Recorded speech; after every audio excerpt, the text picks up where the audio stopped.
Good Wednesday evening and welcome to the NCWLIFE Evening News. I'm Grant Olson. Before we get to tonight's top stories, let's head outside and take a look outside our very smoky weather window all across north central Washington. Look at this shot from Lake Wenatchee this afternoon. You can barely make out Kaler Glen Golf Course towards the bottom middle of your screen. And the lake, inundated with smoke all over in the upper valley. Unhealthy air up that way. Meanwhile, here in the Wenatchee Valley, we are seeing unhealthy air for sensitive groups. So we're all kind of experiencing that today. And then as we get into tomorrow, cool today. It'll stay cool tomorrow as well. Maybe some breezy conditions in some locations tomorrow. And then by this weekend, it will be beautiful. And we'll have all those weather details for you coming up a little bit later on. And now a few of the news stories we're following for you tonight. Multiple firefighting agencies worked to protect homes threatened by a 30-acre wildfire yesterday north of Carlton. The Chelan County Coroner's Office says a 41-year-old Redmond man died of natural causes Saturday while hiking on Aasgard Pass. And there's no estimate yet on when U.S. Highway 2 will reopen after being shut down again late Monday outside Skykomish by the Bolt Creek fire. But first, our top story tonight. Moses Lake's former police chief is being credited with detaining a man who had reportedly threatened two students with a gun yesterday outside the Columbia Basin Technical Skills Center in Moses Lake.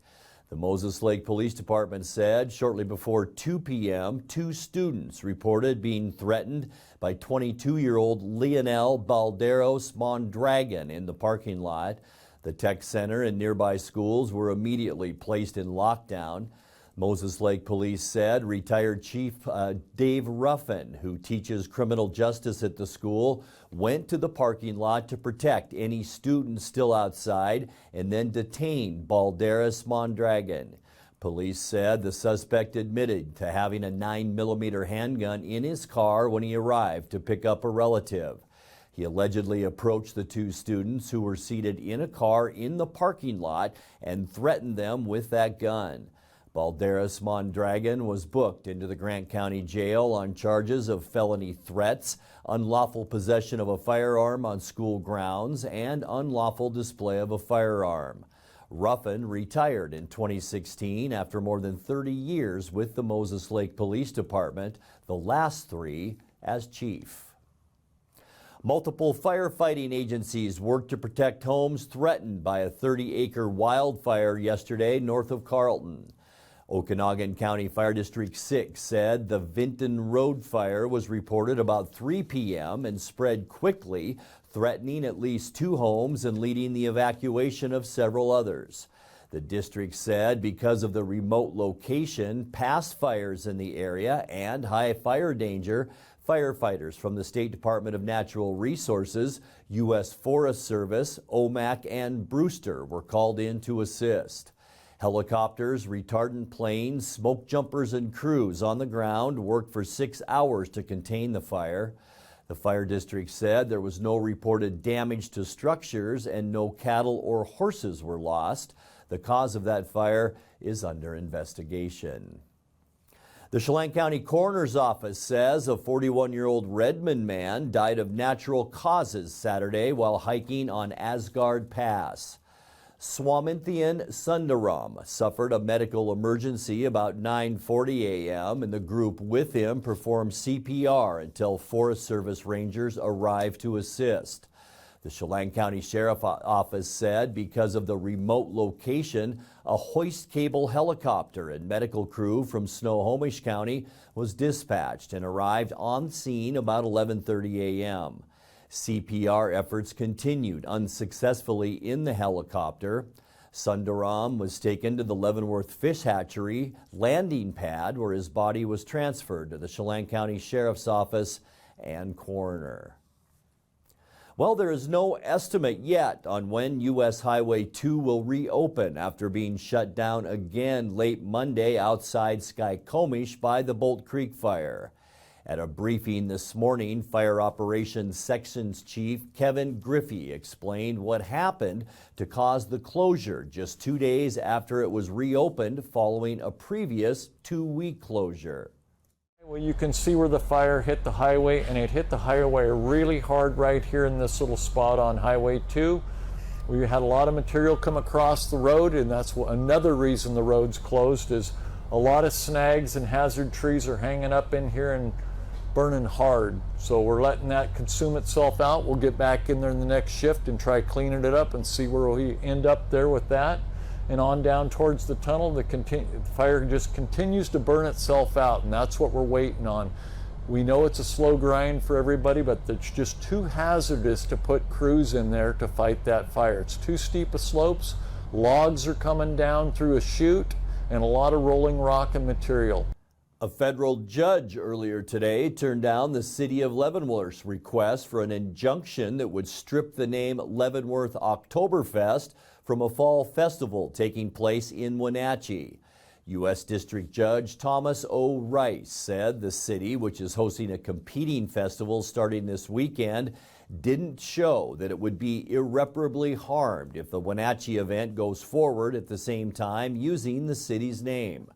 Project Bayern, the nonprofit group which formerly ran Oktoberfest in Leavenworth, moved its festival to Town Toyota Center this year after a dispute over its contract with the city, but continued to use Leavenworth in its name. The ruling means Project Bayern does not have to change its existing signage and advertising for the event. The city still has a pending lawsuit against Project Bayern, alleging false advertising, trademark fraud, and torturous interference in Spokane federal court. Well, when we come back, an apparent underage drinking party near the port of Ephrata early yesterday morning led to the hospitalization of one juvenile and trouble at home for another. The police officers who patrol Wenatchee school buildings introduced themselves yesterday to the Wenatchee School Board. Air travel took a big step yesterday in Moses Lake with the first flight of the experimental all-electric plane called Alice.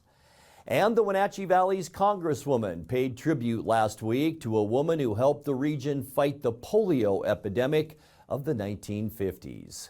I'm Grant Olson, and you're watching the NCWLIFE Evening News.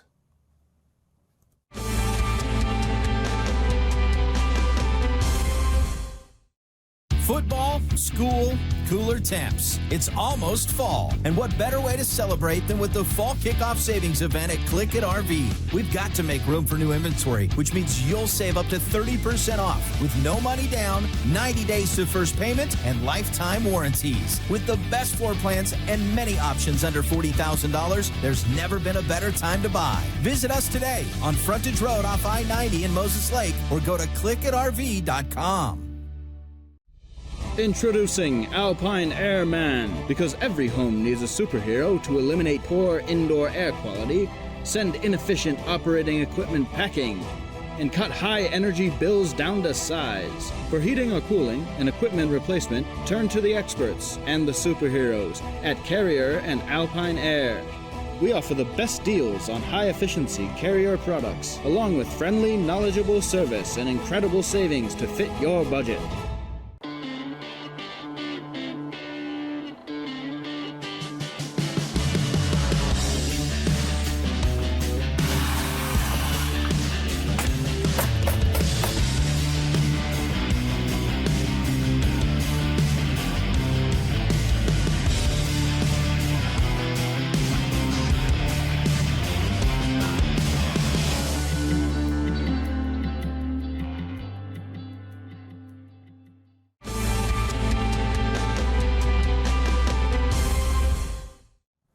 Welcome back. In another news, an apparent underage drinking party near the port of Ephrata early yesterday morning led to the hospitalization of one juvenile and trouble at home for another. The Ephrata Police Department said friends of the hospitalized youth called 911 just before 4 a.m. when he kept passing out. The youth was transported to the hospital where his condition is unknown. Police said they took another juvenile to his home while the others at the party walked home. About 8:20 a.m., police say the juvenile they'd taken home called them to say his mother was being mean and waking him up. The mother told police she was just trying to get him to go to school. Well, the police officers who patrol Wenatchee's school buildings introduced themselves yesterday to the Wenatchee School Board. Officers Natalie Steele and Corey Fuller came on board as the district school resource officers in February and October, respectively. Steele explained the job involves a lot more than just showing up to school in uniform. It's really a lot of informal counseling and mentoring, and obviously building those positive relationships.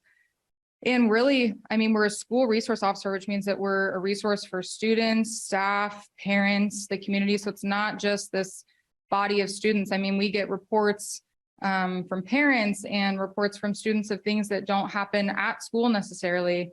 So it's not just we're confined by the walls of the school.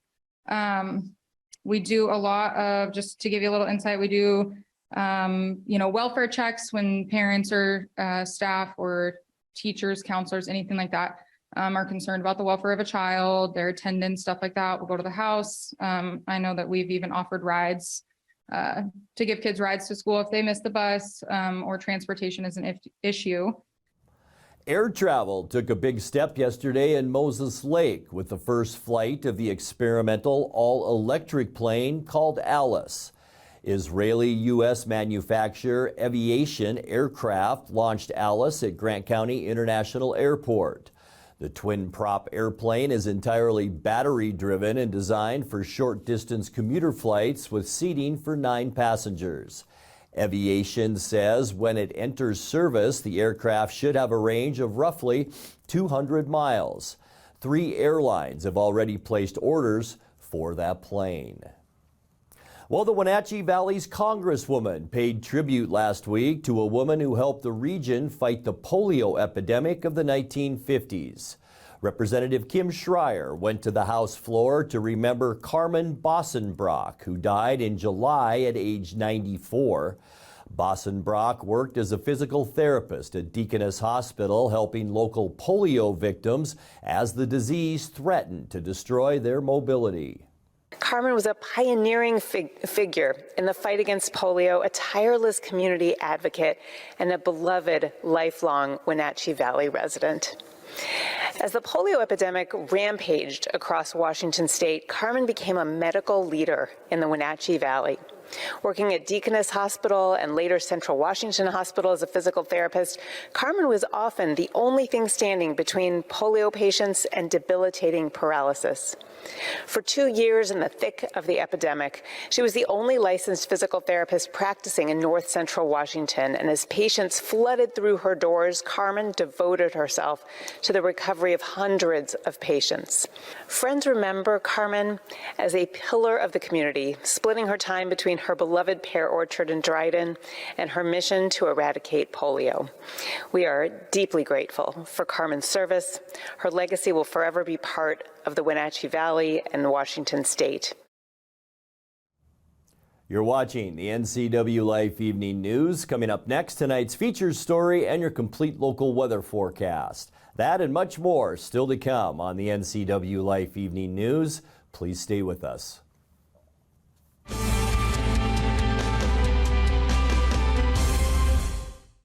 Hey! Hey! Hey, I'm Kim Schreier. Did you know Washington State harvests over 500,000 acres of hay each year? But when COVID slowed supply chains, it kept crops from getting to market. So I worked with both parties to get farmers relief and hold the Biden administration accountable to get supply routes back open. With Kim Schreier in Congress, we're making hay again. It's like we found a needle in a haystack. Hey, that's why I approve this message. I'm John Divis from Wenatchee Dental Arts, and I like to think myself as a comprehensive dentist. We are an office that treats people comprehensively for their dental problems. We do a lot of general dentistry in a broad sense. We don't send everything out. Things that we have the ability to do in the office, we like to keep in the office and under one roof and keep things as complication-free as possible. can come to one place and have all their dental needs taken care of.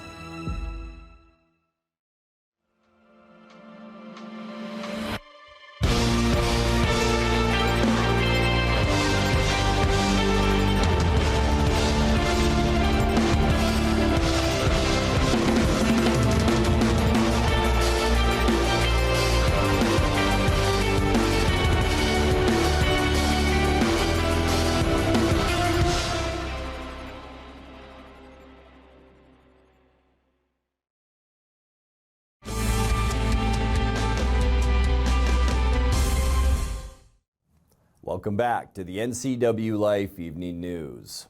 Chelan County PUD employees aren't just about upkeep and maintenance. Last year, 2 workers in the PUD Parks Department stopped to help out a person in need.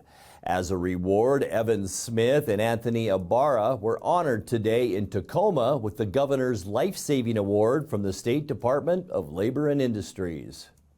No one leaves for work in the morning thinking they'll be faced with a life-threatening situation, and none of us really knows how we perform under those kind of situations.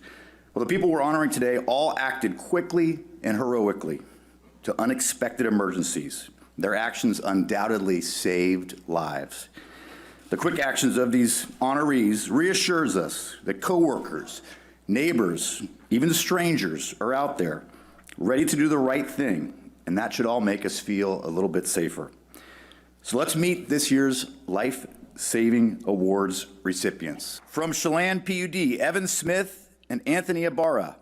Parks employee Evan Smith responded to a visitor who was experiencing an apparent drug overdose.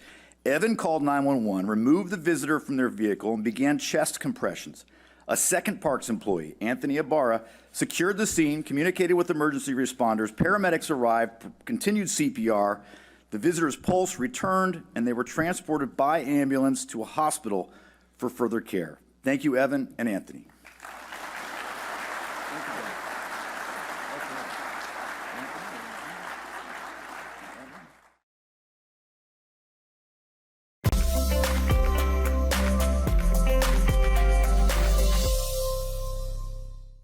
All right, let's take a look now at your North Central Washington weather forecast. Hope your Wednesday was a good one. Man, it was a smoky one. This is our Cashmere Sky-Fi Tower camera.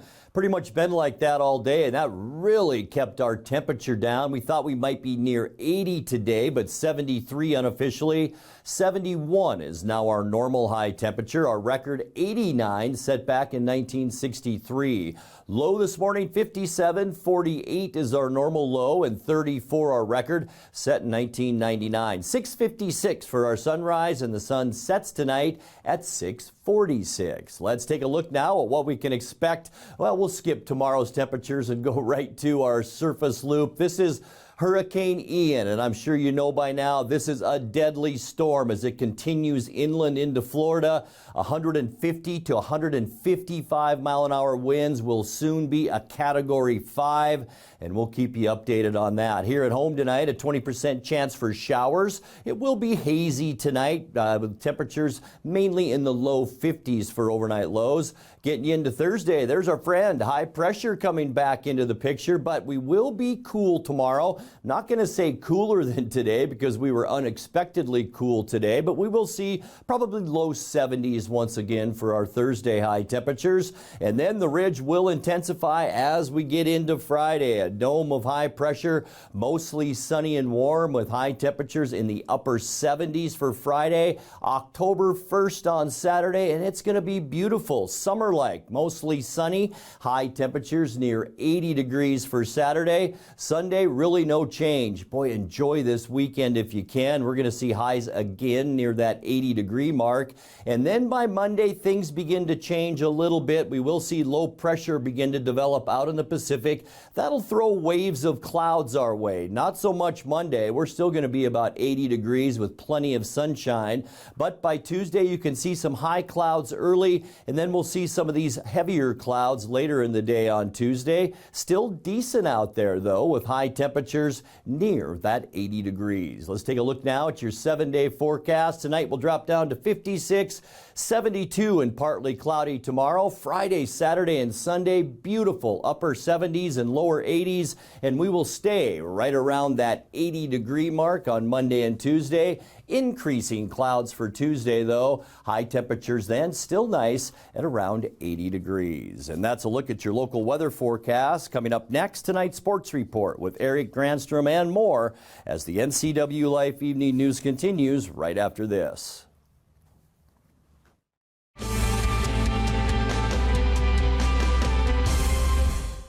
Chelan County is a great place to live. Let's keep it that way. Sean Smith here, and as a business owner, father of 4, and lifetime resident, I'm truly concerned about the changes I see coming in our county.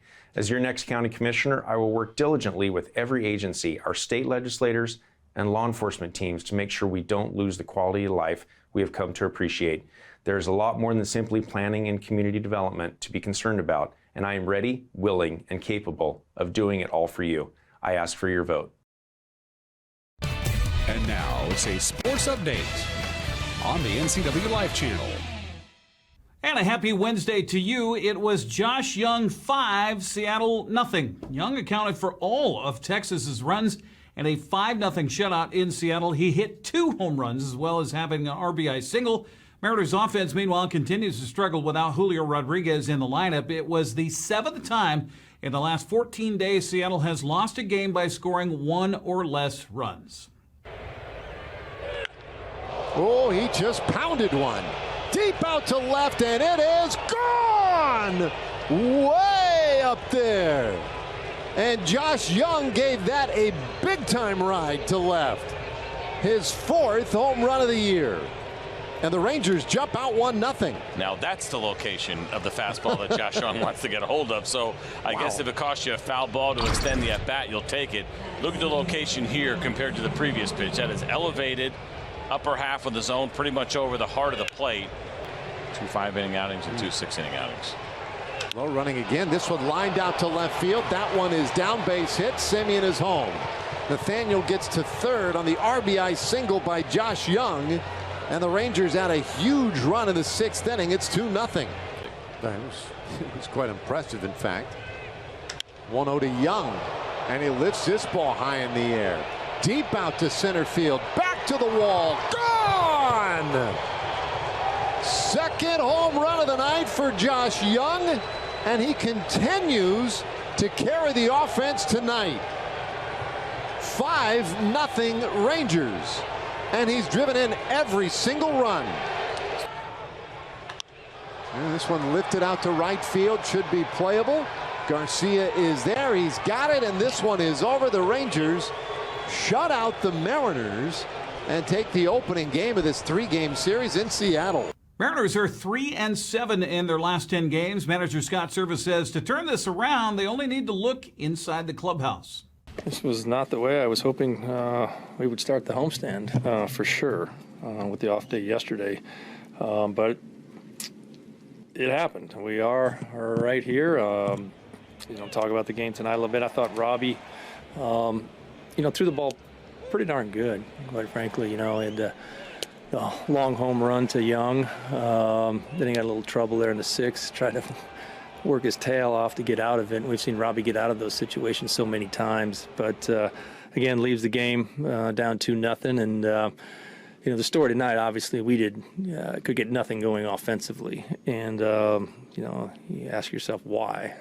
Why couldn't we get things offensively? They used an opener tonight, another guy they just called up who's, he threw strikes. He mixed it up back and forth. But, we didn't have a good ball game. There's no way to sugarcoat it. We didn't do anything offensively. Bullpen struggled a little bit when Diego left to pitch up. And Young, like I said, first time we saw him. I know he's a big prospect for the Rangers, and he had a heck of a game tonight. We made some mistakes, and he took advantage of it. So I say all that. I keep saying, we got to get back to playing like we played earlier in the year, and it's all in there. It's in the clubhouse. We need to kind of take a deep breath here. Relax a little bit and try to go out and play a good ball game and have fun again. because as much as you want to grind through this game and everybody sees how close we are to reaching a goal, you still got to play the game and you got to have fun. And not having a whole lot of fun right now. The last couple of days have been pretty rough. So we still have a very good team. We really do. We're in a little bit of a funk right now. We will get out of this funk, but it's only going to happen from the people in the room believe it and being able to just slow it down a little bit, take a deep breath, and keep playing baseball. Well, Seattle will try to have some fun tonight. They'll send George Kirby to the mound to face the Rangers, 6:40 on Root Sports Northwest. Well, despite the loss, Mariners' magic numbers down to 7 after Baltimore lost to Boston 13-9. Seattle remains 3.5 games in front of the Orioles for the final wild card playoff spot. Tampa Bay gained a little ground on Toronto with a 6-5 11-inning win, that is, in Cleveland. Harold Ramirez's 2-run double in the top of the 11th was the difference there. Blue Jays fell to the Yankees 5-2. Aaron Judge still sits on 60 home runs after going 0 for 1 with 4 walks. Aaron Judge, by the way, looked him up. He's 6'7", 285 pounds. He's got 60 home runs. He's a big dude. All right, the Twins, by the way, kept their ever-so-slim playoff hopes alive by beating the White Sox last night 4-0. On the Les Schwab Prep girls soccer scoreboard from yesterday, Liliana Johnson had a hat trick for Eastmont and a 9-0 win over Sunnyside at Wildcat Stadium. Wildcats also got 2 goals each from Ellie Prazer and Paige Fisher and goals from Jessica Ramirez and Maddie Bonnewell. They all got in on the act. Moses Lake was able to shut down Davis 3-0, while Prosser edged Ephrata 3-2. Cashmere won its rivalry game with Cascade, downing the Kodiaks 5-0 in Cashmere. Ava Courtney had a hat trick for the Bulldogs, while Caitlin Bjorklund had 2 goals. Chelan, by the way, got goals from Maya Cowan, Olga Filipovich, there we go, and Jalen Reinhardt in a 3-0 win over Quincy. I'm going to work on that. Bridgeport beat Orville 7-0, while Brewster bested Pateras 6-1. Prep volleyball action last night. Sunnyside edged Eastmont 3-2.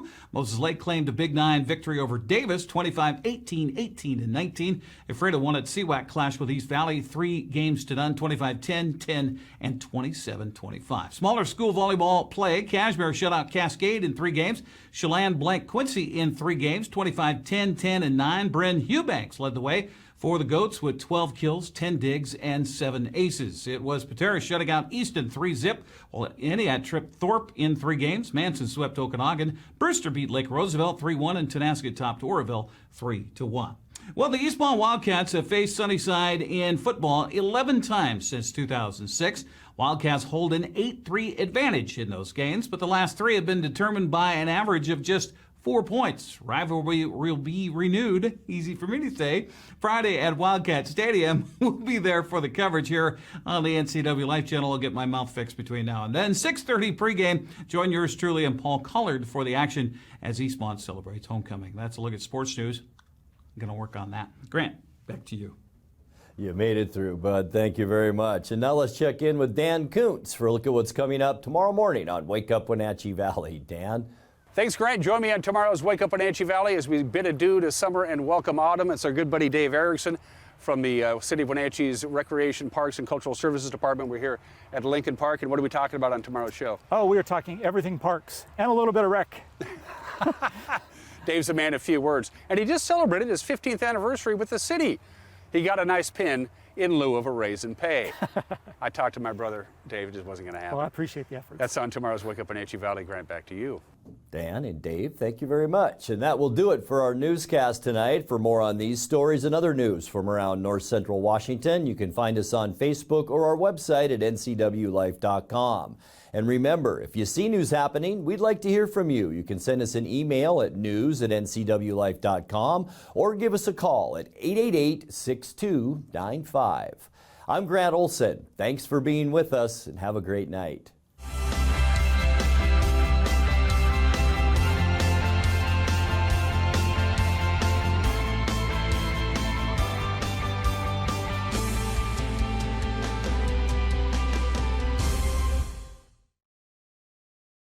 News, weather, and sports. It's all here weekdays at 5, 6, and 10 on your local news source, the NCW Life channel.